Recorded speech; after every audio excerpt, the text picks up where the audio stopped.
So hello everyone, good morning সবাইকে। কেমন আছো সবাই? আশা করি ভালো আছো, আমিও খুব ভালো আছি। রাত্রে ভেবেছি সকালবেলা মামা বাড়ি যাবো, যেই ভাবা সেই কাজ। সকাল সকাল ঘুম থেকে উঠে পড়েছি মামা বাড়ি যাওয়ার জন্য। তো দেখো, ঘুম থেকে উঠেই আগে নিজের বেডটা গুছিয়ে নিচ্ছি। তারপর গাইস দেখো, আমার চোখ থেকে ঘুমই ছাড়ছে না। মনে হচ্ছে আমি আরেকটু ঘুমি, বাট ঘুমালে হবে না, ট্রেনের টাইমটা লেট হয়ে যাবে, অনেক কম টাইম আছে। তো চলো রেডি হয়ে নিই। ব্রাশটা করছি, তাও মনে হচ্ছে আমি একটু ঘুমি। তো যাই হোক, তাড়াতাড়ি চলো ঝটপট করে রেডি হয়ে যাই, কারণ আমার বাড়ি থেকে স্টেশন কাছে হলেও আমার ট্রেন প্রায় মিস হয়ে যায়। তো আজকে আর মিস করতে চাই না। তো চলো তাড়াতাড়ি করে মুখটা ধুয়ে নিই, ফ্রেশ হয়ে যাই। তো চলো ব্রাশ করতে করতেই ব্যাগটা গুছিয়ে নিই, কারণ টাইম অনেক কম। তো আমি আমার জিমের ব্যাগটাই নিয়ে যাব, কারণ এই ব্যাগটাতে আমি প্রচণ্ড কমফোর্টেবল। আর দেখেছো ব্যাগে কবে আমি টাকা রেখেছি আমার খেয়ালই নেই। আর এখন আমার টাকাটা কাজেও লেগে যাবে, ভালোই হলো যে এখন পেয়েছি আমি।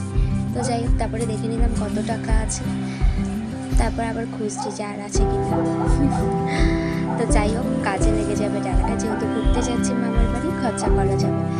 তো দেখো, দুটো ভাগ করে নিলাম আমি টাকা, একটা ব্যাগে একটা বাইরে, কারণ ব্যাগেরটা থেকে যাবে, বাইরেরটা আমার ট্রেনে খরচা হবে। তারপর তো গাইস, ফোনপে ওঠার পর আমার কাছে তো কোনো টাকা পয়সা থাকেই না। ঠিক আছে, কোথাও ঘুরতে যাবো, ফোনপে আছে তো চলে যাবে, এরকম হচ্ছে ব্যাপার। তারপরেও যে আমার কাছে টাকা পয়সা আছে ব্যাগের মধ্যে, এটা অনেক মানে কি বলবো, ভাগ্যজনক ব্যাপার। তো যাই হোক, তারপর জামা কাপড় কিচ্ছু খুঁজে পাচ্ছি না। তারপর ফাইনালি একটা চুড়িদার পেয়েছি, এটাকেই গোছাচ্ছি। কোথায় কি আছে আমি এখন খুঁজে খুঁজে বার করতে হবে ব্যাগটা। তাও আধ ঘন্টার মধ্যে আমাকে ব্যাগ গোছানো, নিজে রেডি হওয়া, খাওয়া সব কিছু কমপ্লিট করতে হবে, কারণ আমি একটু ঘুম থেকে লেট করে উঠে পড়েছি। আর এইদিকে দেখো, ব্রাশ মুখেই রাখা, আর আমি এদিকে ব্যাগটাকে নিয়ে গোছাচ্ছি। কি কপাল! যাই হোক, একটু তাড়াতাড়ি ঘুম থেকে উঠলে হয়তো তাড়াতাড়ি হয়ে যেত, বাট আমি উঠতে পারিনি, লেট হয়ে গেছে। তো যাই হোক, চলো ফটাফট। আর এইদিকে হচ্ছে সবার আগে চার্জার। আমি কোথাও বেরোনোর আগে ফোনের চার্জারটা খুব ক্যারি করি, কারণ হচ্ছে যে কোনো জায়গায় যদি প্রবলেমে পড়ে যাই, ফোন বন্ধ যদি হয়ে যায়, কী করবো, সেই জন্য চার্জারটা সবার ফার্স্ট আমি সব জায়গাতে যাওয়ার আগে নিই। তো চলো ফটাফট আগে স্নানটা করে নিই। তো এই দেখো, স্নান করে আমি চলে আসলাম। আগের দিন মাথায় তেল দিয়ে দিয়েছিলাম, সেই জন্য আজকে শ্যাম্পুও করে নিয়েছি। তারপরে ভাবছি যে কতক্ষণে বেরোবো আমি। তো ফাইনালি আমি রেডি। আর আমি এই যে ব্ল্যাক কালারের টি শার্টটা পরেছিলাম, আর হালকা পাতলা মেকআপ করেছি, অত মেকআপ করিনি, কারণ ট্রেনে প্রচণ্ড গরম আর প্রচুর ভিড়ও হবে, কারণ আমি যেহেতু মুর্শিদাবাদ থেকে যাব শিয়ালদা, সেই হিসেবে আমাদের লালগোলার ট্রেনে প্রচণ্ড ভিড় হয়। তো যাই হোক, দেখো আমি মুর্শিদাবাদ স্টেশন চলে এসেছি। আসার পর স্টেশনটা মোটামুটি ফাঁকা, আপাতত ফাঁকা।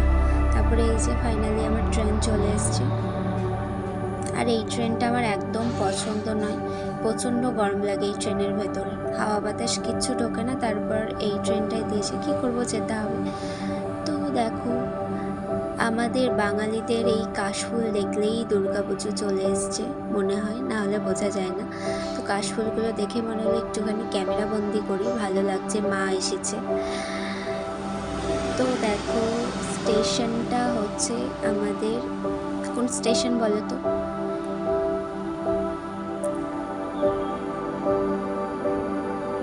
এটা হচ্ছে বাহাদুরপুর। আর ব্রিজটা দেখেছো, এটা কালীনারায়ণপুর ব্রিজ।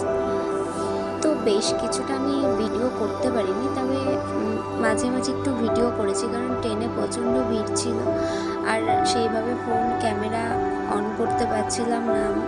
তো একটু একটু তোমাদেরকে দেখানোর চেষ্টা করেছি। আর ফাইনালি আমি শিয়ালদা ঢুকে গেছি, শিয়ালদা পৌঁছে গেছি। এখন মিনিমাম 3:30 পৌনে 4টে বাজে আমি শিয়ালদা ঢুকেছি। তো দেখো, আর এটা 14 নম্বর প্ল্যাটফর্মে আমার ট্রেনটা দিয়েছিল, সেই জন্য এইরকম শুধু মালপত্র স্টেশনে। তো যাই হোক, আমি শিয়ালদা পৌঁছে গেছি 4.5 ঘন্টা জার্নি করার পর। আর পুরোটাই একা জার্নি, ট্রেনের মধ্যে পুরো একা একা ফিল হচ্ছিল, প্রচণ্ড বোর ফিল করছিলাম। তো যাই হোক, সেই জন্য আর ভিডিও করা হয়নি, ভেতরে আর প্রচণ্ড গরম ছিল।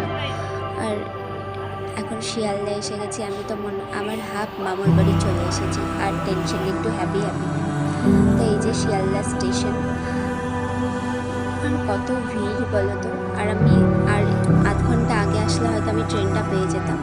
এখানে ট্রেনটা আমার মিস হয়েছে, 3:30 সময় ট্রেন ছিল, তো যাই হোক সেটা আর পাইনি।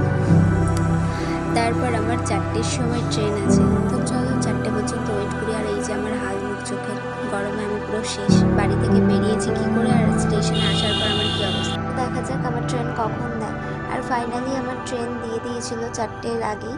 আর আমি শিয়ালদাতে ফোন বার করিনি, কারণ আমি একা আছি, ফোন টোন চুরি হয়ে যাবে। আর আমি নমিত স্টেশনে পৌঁছেও গেছি, এখানেই আমার মামার বাড়ি। আর ফাইনালি আমি মামার বাড়িও ঢুকে গেছি।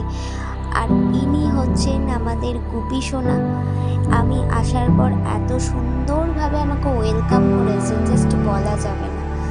মানে কি বল, অচেনা লোককে দেখলে যে ও এরকম করে আমি জানতাম না, নিজে চোখে দেখার পর জানতাম। কারণ আমাকে মাসি অনেক সময় ফোন করে বলতে আমি বিশ্বাস করতাম না, বাট আজকে যেটা দেখলাম কি বলবো, আই এম তো অবাক। তো যাই হোক, এনার সঙ্গে আলাপ টালাপ করে নিলাম। ইনি এখন লক্ষ্মী সোনা, চেনার পর ইনি এখন লক্ষ্মী সোনা। এনার মতো লক্ষ্মী আর কেউ হয় না, ঠিক আছে? কিন্তু ইনি অতটা লক্ষ্মী না। আমি আসার পর যেটা দেখেছি ওনার রিয়াক্টটা, তারপরে এনাকে লক্ষ্মী বলার আমার কোনো ইচ্ছে নেই। ইনি হচ্ছে একটু ঝগড়ুটি। এটা হচ্ছে ঝগড়ুটি পাখি, ঝগড়ুটি গুপি। যাই হোক, এনার সঙ্গে একটু আলাপ টালাপ করে নিয়ে আমি ফ্রেশ হতে যাই। ফ্রেশ ট্রেশ হয়ে আমি চলে এসেছি। এবার আমার পেয়ে গেছে খিদে। মামিকে বললাম জলদি খাবার দিয়ে দাও, তো মামি বললে একটু বস, তারপরে দিচ্ছি। যাই হোক, ফ্রেশ হয়ে নিয়েছি। এবার চলো, আজকের ভিডিওটা এই পর্যন্তই ছিল। ভালো লাগলে like, comment and share. R